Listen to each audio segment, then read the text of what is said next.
Good morning ಎಲ್ರಿಗೂ. So ನೋಡಿ market ನಾನು ನಿನ್ನೆ ಡಿಸ್ಕಸ್ ಮಾಡಿದ್ದೆ ನಿಮಗೆ. ಏನಾದರೂ ಟ್ರಂಪು ಸಡನ್ನಾಗಿ ಒಂದು ಸೀಸ್ ಫೈರ್ ಯುದ್ಧ ನಿಲ್ಲಿಸ್ತೀನಿ ಅಂತ ಅನೌನ್ಸ್ ಮಾಡಿದರೆ ಮಾರ್ಕೆಟ್ ಏನಾಗುತ್ತೆ ಮೇಲೆ ಹೋಗುತ್ತೆ ಅಂತ ನಾನು ನಿನ್ನೆ ನಿಮ್ಗೆ ಹೇಳಿದ್ದೆ. ಎಕ್ಸಾಕ್ಟ್ಲಿ ಅದೇ ಆಗಿದೆ. ಟ್ರಂಪ್ ನಿನ್ನೆ ಕಮೆಂಟ್ ಮಾಡಿದ್ದಾನೆ. ಸೊ ಹಂಗಾಗಿ ಏನಾಗಿದೆ ಇಲ್ಲಿ ಈಗ ಕ್ರೂಡ್ ಆಯಿಲ್ ನೋಡ್ಕೊಳ್ಳಿ. ಸ್ವಲ್ಪ ಕ್ರೂಡ್ ಆಯಿಲ್ ಇದು ಬ್ರೆಂಟ್ ಆಯಿಲ್ ಇದೆ ಅಲ್ವಾ, ನಿನ್ನೆ ಒಂದು 27% ಬಿದ್ದಿದೆ. ಯಾಕಂದರೆ ಅದು 2-3 ದಿನದಲ್ಲಿ ಅಷ್ಟೊಂದು ರ್ಯಾಲಿ ಕೊಟ್ಬಿಟ್ಟಿತ್ತು. ಈಗ ಇಲ್ಲಿಂದ ಇಲ್ಲಿಗೆ ತೊಗೊಂಡ್ರೆ ನೋಡಿ ಅರೌಂಡ್ 27% ಬಿದ್ದಿದೆ ಕ್ರೂಡ್ ಆಯಿಲ್. ಯಾಕೆ ಅಂತಂದರೆ ಟ್ರಂಪು ಯುದ್ಧ ಒಂದು ನಿಲ್ಲುತ್ತೆ ಅಂತ ಒಂದು ಅನೌನ್ಸ್ಮೆಂಟ್ ಕೊಟ್ಟಿದ್ದಾನೆ.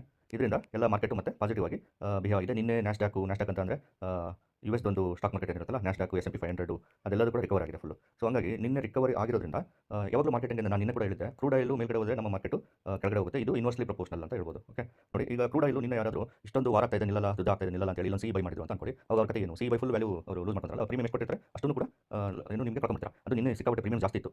ಅರೌಂಡ್ ಒಂದು ಕಾಸಿ ಲೆಕ್ಕ ತೊಗೊಂಡ್ರೆ ನೀವು ಅಂದರೆ 105 ಎಷ್ಟಾದರೂ ಅರೌಂಡ್ 22,000 ರೂಪೀಸ್ ಇತ್ತು. ಯಾರಾದರೂ ಒಂದು ಬ್ಲೈಂಡ್ ಆಗಿ ತೊಗೊಂಡ್ಬಿಟ್ಟಿದ್ರು ಅಂತ ಅನ್ಕೊಳ್ಳಿ. ಈಗ ನೋಡಿ ಹೆಂಗಾಯಿತು. ಸೊ ಅದಕ್ಕೆ ಹೇಳೋದು BTST ಮಾಡೋದು, ನೆಕೆಟ್ ಕೈ ಕಾಲ್ ಮಾಡೋದು, ಬೈ ಮಾಡೋದು, ಪುಟ್ ಮಾಡೋದು ತುಂಬ ಡೇಂಜರ್ ಅಂತ ಹೇಳ್ಬೋದು. ಓಕೆ, ಸೊ ಈಗ ಬೇರೆ ಮಾರ್ಕೆಟ್ನ ನಮ್ಮ ಮಾರ್ಕೆಟ್ ಕೂಡ ಗಿಫ್ಟ್ ನಿಫ್ಟಿ ನಮಗೆ ಪಾಸಿಟಿವ್ ತೋರಿಸ್ತಾ ಇದೆ ನೋಡಿ. ಗಿಫ್ಟ್ ನಿಫ್ಟಿ ಅರೌಂಡ್ ಈಗ 378 ಪಾಯಿಂಟ್ಸ್ ಗ್ಯಾಪ್ ತೋರಿಸ್ತಾ ಇದೆ ಇವತ್ತು. ಈಗ ನಿನ್ನೆ ಏನಾಗಿತ್ತು, S&P 500 ನೀವು ಇಲ್ಲಿ ನೋಡ್ತಿದ್ರೆ S&P 500 ನ್ಯಾಸ್ಡ್ಯಾಕ್ ಡೌ ಜೋನ್ಸ್ ಅಂತ ಹೇಳ್ತೀವಿ, ಇದೆಲ್ಲ ಪಾಸಿಟಿವ್ ಆಗಿ ಕ್ಲೋಸ್ ಆಗಿರೋದ್ರಿಂದ ನಮ್ಮ ಒಂದು ಫ್ಯೂಚರ್ಸು ಇಂಡಿಯಾದು ಗಿಫ್ಟ್ ನಿಫ್ಟಿ ಅದು ಕೂಡ ಒಂದು 400 ಪಾಯಿಂಟ್ ಗ್ಯಾಪ್ ತೋರಿಸ್ತಾ ಇದೆ. ನೋಡೋಣ ಈ 400 point exactly as per gift Nifty ಬರ್ತಾ ಇಲ್ಲ ಅಂತ. ಸೊ 400 ಪಾಯಿಂಟ್ ಗ್ಯಾಪ್ ಪ್ರಕಾರ ನೋಡಿ ಎಷ್ಟು ಸಡನ್ ಮಾರ್ಕೆಟ್ ಎಷ್ಟು ಸಡನ್ ಚೇಂಜ್ ಆಗುತ್ತೆ. ಇಲ್ಲೇನೋ ವಾರ ಇದೆಲ್ಲ ಮುಗಿದೇ ಹೋಯ್ತು, ಪ್ರಪಂಚ ಮುಗಿದೇ ಹೋಯ್ತು ಅಂತ ಅನ್ಕೊಂಡಿದ್ರು.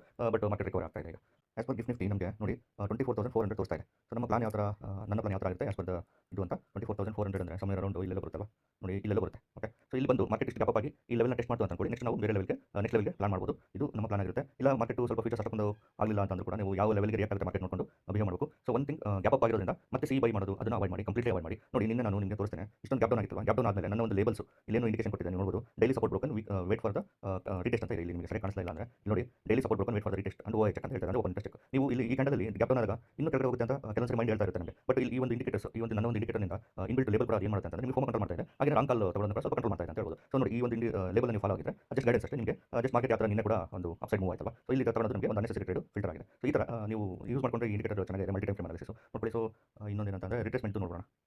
ಈಗ ರಿಟ್ರೇಸ್ಮೆಂಟ್ ಪ್ರಕಾರ ನಾವು ದೊಡ್ಡ ಸ್ವಿಂಗಿಗೆ ತಗೋಬೇಕಾಗುತ್ತೆ. ಇಲ್ಲಿ ಒಂದು 1 ಅವರ್ ಟೈಮ್ ಫ್ರೇಮ್ ಇರ್ತೀನಿ ನಾನು.